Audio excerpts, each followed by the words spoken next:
andito naman po ulit si Shenra. Magluluto na naman po ako muli ng aking favorite Chinese recipe. Guys, mayroon tayong soup ngayon. Quick soup lang to ito. Tomato and potato soup. Okay? 40 to 50 minutes lang po ang pagpapakulo nito, guys. So, mayroon tayong 1 big potato, guys. Then, in meat, 400 grams. Lean meat pork.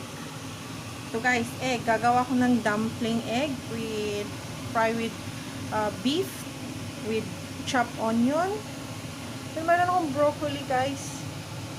Gigisahin ko lang siya sa ginger and garlic with fish cake. And then may fish kami, guys. Ipa-fry namin siya sa ito, guys.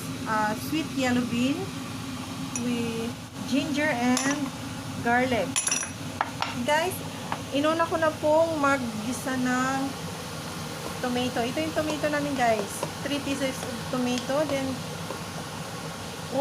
gigisahin muna natin siya, guys, bago natin ilalagay sa pot. Sa kumukulong tubig. Okay. Since okay na siya, ilalagay na natin.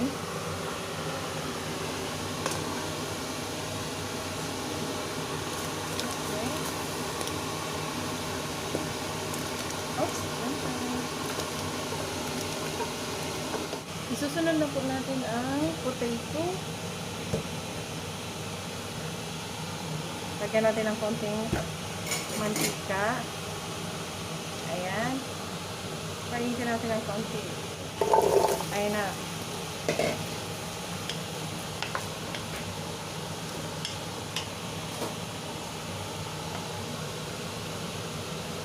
Ayan na, guys. Okay. Lagyan natin siya ng kaunting tubig na mula sa soup. Then, pakuluan muna natin ng islang saglit. And guys, okay, isi-set aside na po natin ang ating potato.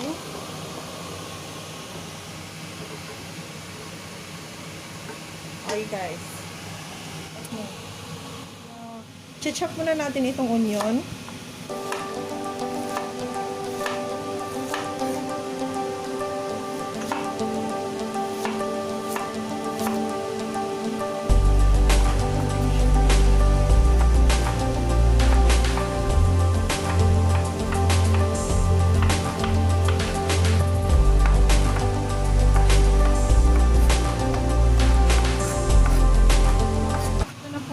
Chopped onion.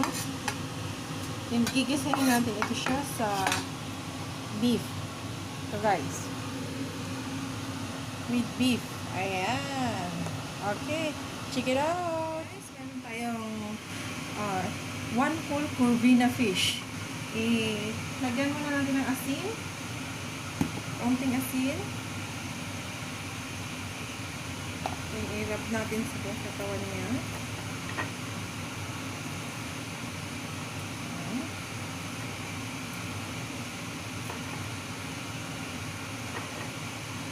Okay.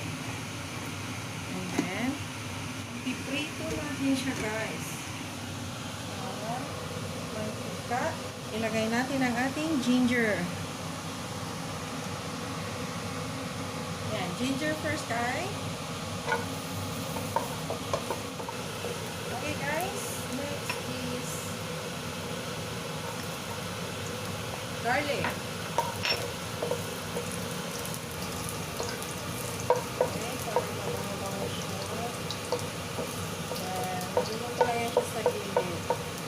Ilalagay na natin ang ating whole fish.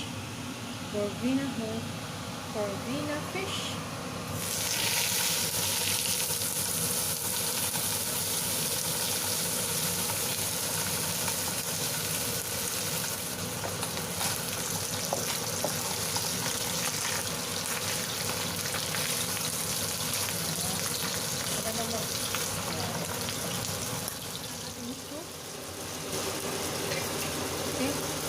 Kapag nag-reduce na yung sabaw niya, guys, pwede na natin ilagay ang ating potato.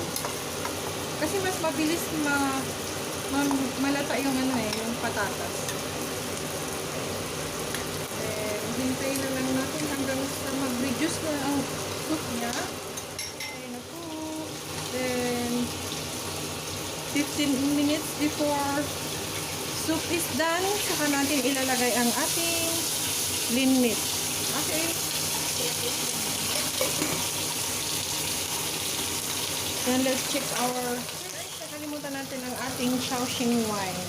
Kailangan natin siyang lagyan ng Shaoxing wine kasi para matanggal yung lasa ng isda.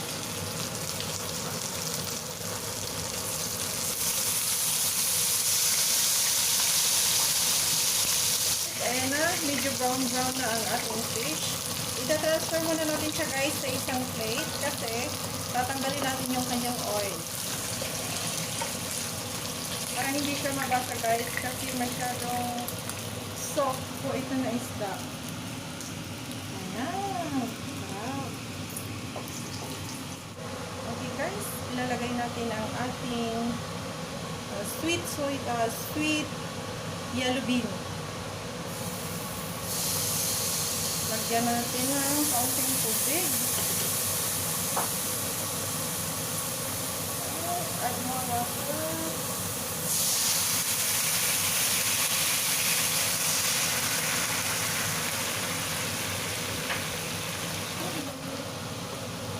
Add more water.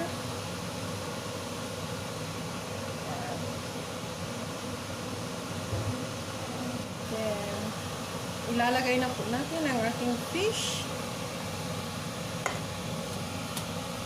Okay. Huwag lang natin siyang laging i-flip off guys kasi madudurog yung isda. Ganito lang siya.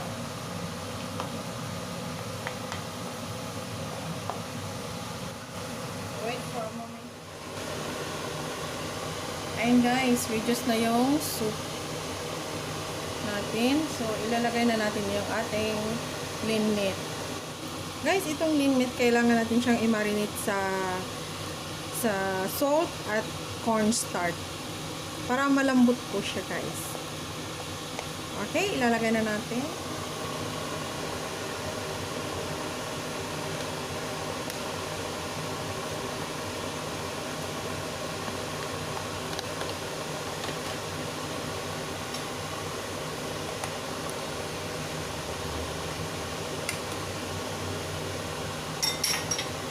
Okay, takpan natin ulit guys. Pakuluan natin ng 10 to 15 minutes more. Then, soup is ready. Takpan natin. Okay, reduce na yung kanyang sauce. Pwede na natin siyang lagyan ng celery. Chinese celery. Or kung tawagin natin ay kinchay. Wow. Mabango. Smell good. Para hindi siya mabasag. Kailangan natin siyang ganito.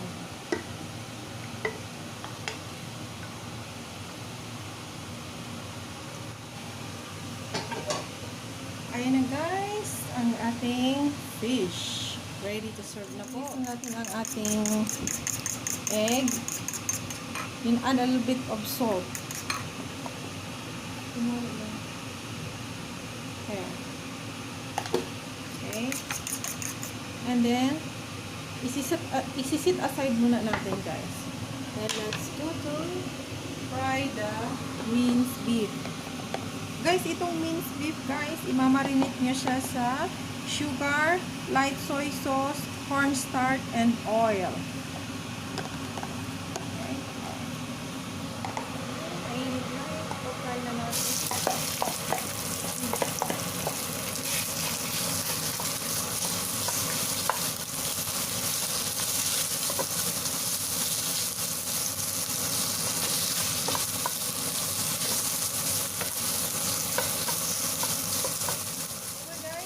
Brown na yung ating beef. Ilalagay na natin ang ating chopped onion.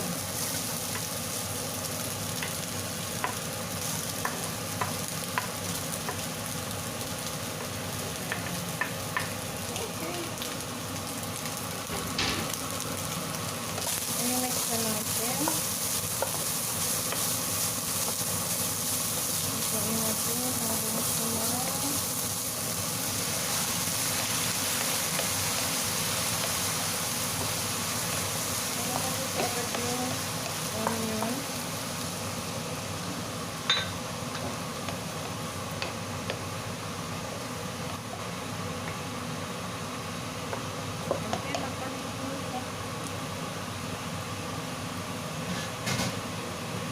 Takpan muna natin guys. Okay guys, pakukuluan na natin ang ating broccoli bago natin gisahin.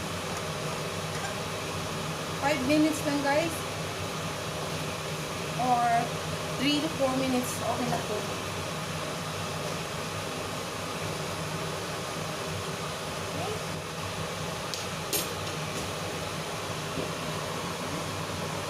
Lagyan natin ang oil konti. Pan. Okay guys. 5 minutes is done, then ready to get our broccoli.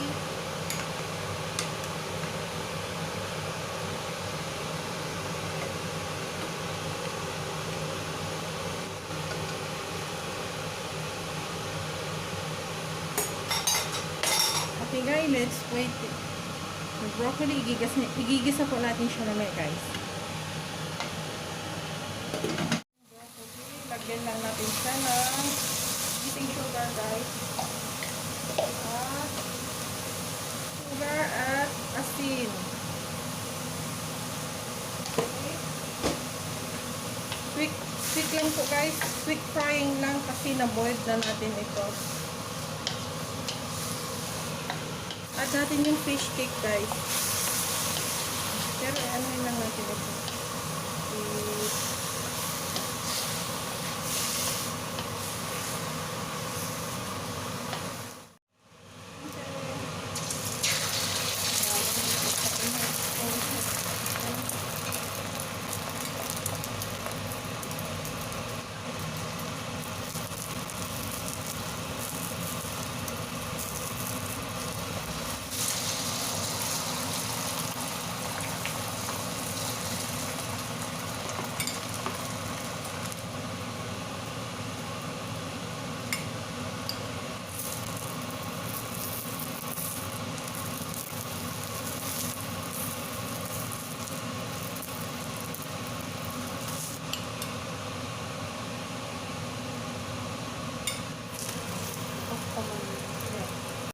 Ayan guys, ready to serve na po ang ating egg dumpling. Ayan guys, ready to serve na po ang aming dinner. Okay, thank you for watching and don't forget to subscribe my channel.